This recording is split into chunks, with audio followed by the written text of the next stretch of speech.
Hello everyone, welcome back to my channel. Guys, आज हम बहुत इंपॉर्टेंट टॉपिक डिस्कस करने वाले हैं, engine templates in express JS.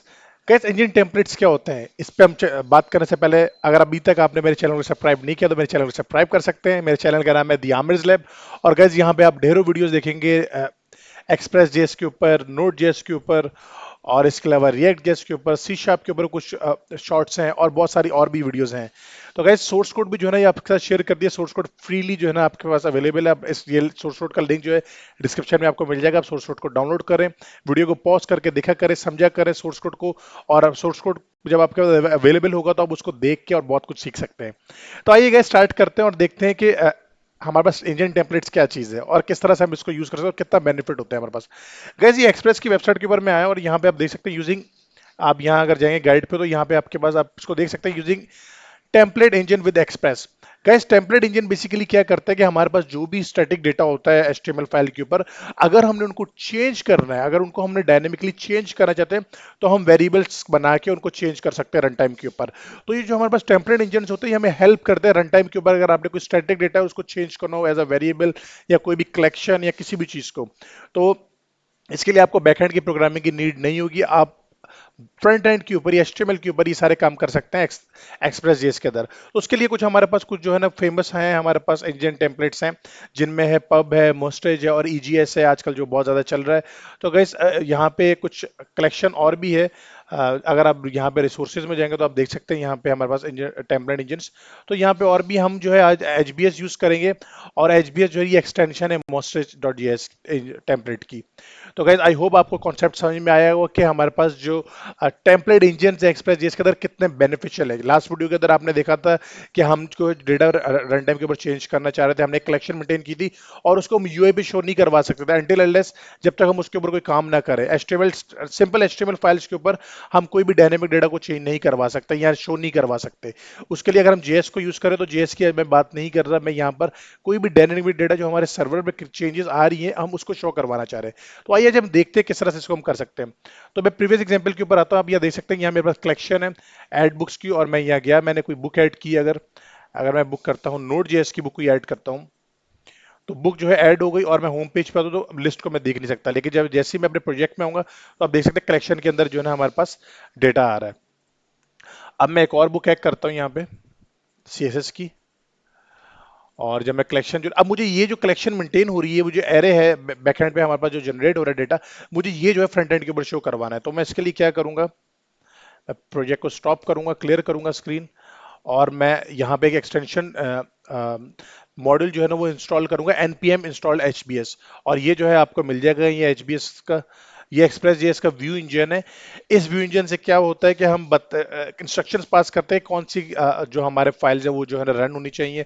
और ये हैंडलर बार डॉट जेएस की फाइल जो है ना ये मॉडल को पूरे सपोर्ट करती है।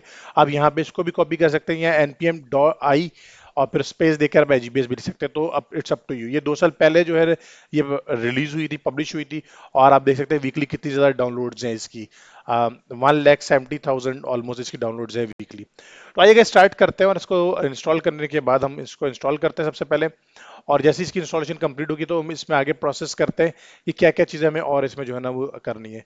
तो इसकी इंस्टॉलेशन जब तक हो रही है तब तक मैं आपको ये दिखा दूं कि इसको यूज करने के लिए सबसे पहला जो बेसिक स्टेप है, आपने अपने ऐप डॉट जेएस फाइल या इंडेक्स डॉट जेएस फाइल के अंदर आपने जाके इंस्ट्रक्शन पास करनी है कि ऐप डॉट सेट, अब जो हमारा व्यू इंजन है वो डॉट एक कौन से एक्सटेंशन को रन करेगा, एचबीएस की एक्सटेंशन की फाइल को रन करेगा। ठीक है गाइस, तो हमारे पास ये इंस्टॉल हो गया। हम पैकेज के अंदर जाके देखते हैं और ये आप ये देख सकते हैं कि हमारे पास 4.20 वर्जन इंस्टॉल हो गया। ग्रेट गाइस, अब आते हैं हम यहाँ प्रोजेक्ट के ऊपर, और यहाँ आके मैं अभी प्रोजेक्ट को स्टार्ट कर देता हूँ और यहाँ स्टार्ट कर देता हूँ। ओके, तो अभी आप यहाँ देख सकते हैं जो हमारे पास जो जिस तरह से हमारा प्रोजेक्ट वर्क कर रहा है उसमें हम क्या पास करते हैं, इंस्ट्रक्शन पे होम पेज पे जाता है। और जैसे ही मैं होम राउटर पे जाता हूँ तो मैं देख सकता हूँ यहाँ होम एचटीएमएल फाइल को जो है ना रेंडर कर रहा है। लेकिन अब हमें ऐसा नहीं करना है। अब हम इस प्रोसेस को थोड़ा सा चेंज करेंगे। तो उसके लिए हम क्या करेंगे, सबसे पहले हम यहाँ आएंगे, मैं इसको कमिट कर दूंगा।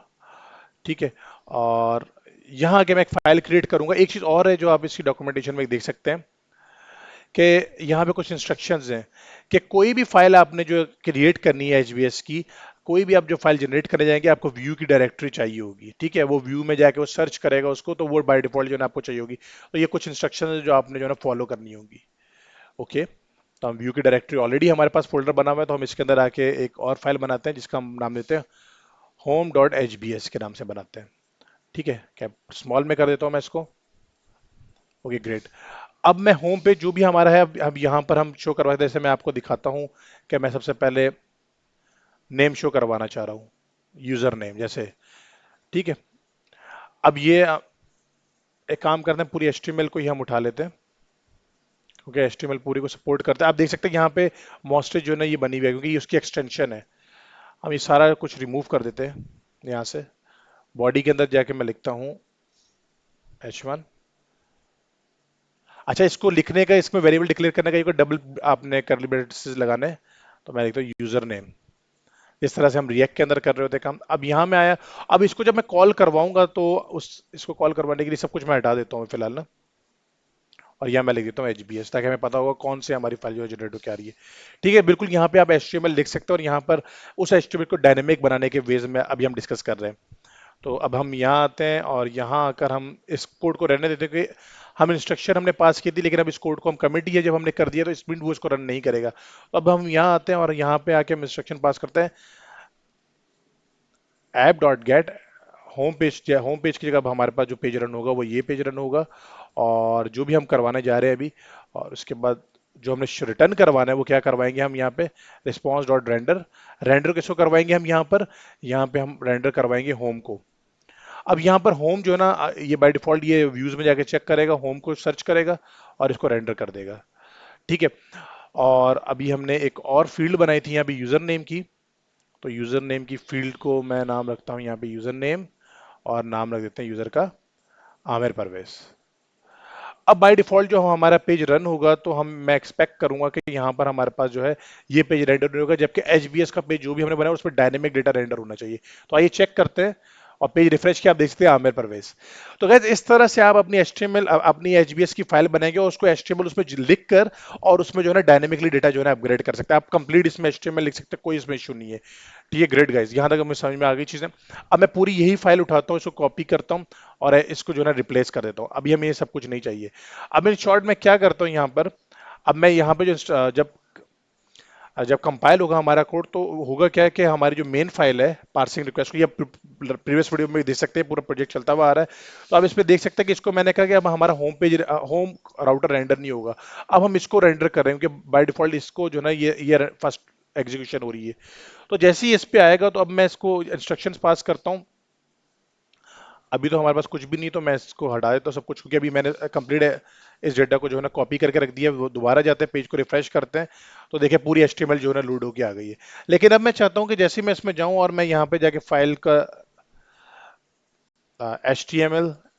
HTML5 एंड CSS, ये फाइल बुक का नाम मैंने दे दिया एक। और जब मैं आता हूं तो अब मैं यहाँ पर चेक करना चाहता हूँ book total number of books कितनी है, और उसकी बुक्स की जो है ना लिस्टों में शो करवाना चाह रहा हूँ। तो आपको पता है प्रीवियस वीडियो में हमारे पास डेटा जो है ना यहाँ पे शो हो रहा था, हम एरे के अंदर डेटा स्टोर कर रहे थे, लेकिन अब उस डेटा को मुझे यहाँ लेकर आना है। तो सबसे उसके लिए मैं क्या काम करूंगा, यहाँ पे सबसे पहले यहाँ आएंगे हम और यहाँ कॉमा लगा के हम वेरिएबल्स पास कर सकते हैं। जैसे मैं लिखता हूँ टोटल बुक्स, टोटल बुक्स हम करते हैं यहाँ पे टोटल बुक्स। ऐसे मैंने 5 कर दिया। पहले मैं आपको मैनुअली दिखा देता हूँ इसका ना करके, डायनेमिक अभी डेटा नहीं आ रहा। तो यहाँ पे लिस्ट ऑफ बुक्स के नीचे मैं लिख देता हूँ टोटल बुक्स, नो प्रॉब्लम। और यहाँ हम आते हैं और यहाँ आके H2 हम करते हैं और यहाँ लिखते हैं टोटल बुक्स। ठीक है, इसको आगे रिफ्रेश करता हूँ तो टोटल नंबर ऑफ बुक्स जो है ना 5 आ रही हैं। लेकिन हमें इस तरह से नहीं काम करना, हमारे पास जो रियल कलेक्शन है बुक्स की उसके हमें देखना होगा। तो मैं इसको बंद कर देता हूँ और यहाँ पे आके हमारे पास इस पे जब हम आते हैं इस पेज पे तो हमारे पास एडमिन के अंदर हमारे पास दो चीज़ हम एक्सपोर्ट करवा रहे थे। एक हम करवा रहे थे एडमिन के अंदर राउट्स को जो यूआई जनरेट करके दे रहा था एड बुक की, और एक करवा रहे टोटल नंबर ऑफ बुक्स को। तो टोटल नंबर ऑफ बुक्स को मैं एज अ ऑब्जेक्ट पहले यहाँ बना देता हूँ और मैं यहाँ लिखता हूँ टाइटल। ठीक है, ताकि हमारे पास कोड जो है थोड़ी सी उसकी क्लैरिटी आएगी। ग्रेट, ये हमारे पास टाइटल आ गया। अब ये बुक्स के अंदर हमारे पास सारा डेटा आ रहा है कलेक्शन का, तो हम यहाँ पर आते हैं और यहाँ आके हम बोलते हैं एडमिन राउट्स और यहाँ पे बुक्स कर देते हैं। अब it's mean total number of books जो है ना इसके अंदर स्टोर हो गया। अब हम आके जाके इसको चेक करते हैं और रिफ्रेश करते हैं। अभी हमारे पास कोई भी बुक नहीं है। और हम यहाँ आते हैं CSS। तो जैसे सी एस एस हम लिखते हैं, एक बुक हमारे पास आ गई है, तो अभी एम टी आया है, उसका रीजन हमें चेक करना है क्या है। ओके, यहाँ पे टोटल के लिए जो मिस्टेक है वो ये है कि हमने यहाँ लेंथ नहीं लिखा। लेंथ लिखना बहुत जरूरी है, अदरवाइज उसको ऑब्जेक्ट कंसिडर कर रहा था वो। और अब इसको रिफ्रेश करते हैं हम, और देखिए कि जीरो आ रहा है। अब हम आते हैं यहाँ पर और हम लिखते हैं नोड जेएस। जैसे नोड जेएस हम लिखते हैं और ये हमारे पास कलेक्शन में स्टोर हो गया। अब जब हम इस पेज के ऊपर आते हैं तो हम देख सकते हैं टोटल नंबर ऑफ बुक्स 1 है। तो इस तरह से आप अपने डायनेमिक डेटा को एचटीएमएल फाइल्स के ऊपर एचटीएमएल के अंदर ऐड करवा के और रेंडर कर सकते हैं डेटा को। अब मैं और बुक्स ऐड करता हूँ, रिएक्ट जेएस की बुक ऐड करते हैं। ग्रेट। और यहाँ पे कलेक्शन है कि दो हो गए। अब मुझे यह कलेक्शन भी शो करवानी है, तो उसके लिए क्या करेंगे हम, अब यहाँ पे लिखते हैं बुक्स के नाम से बुक्स, और यहाँ हम लिखते हैं एडमिन राउट और बुक्स कर देते हैं।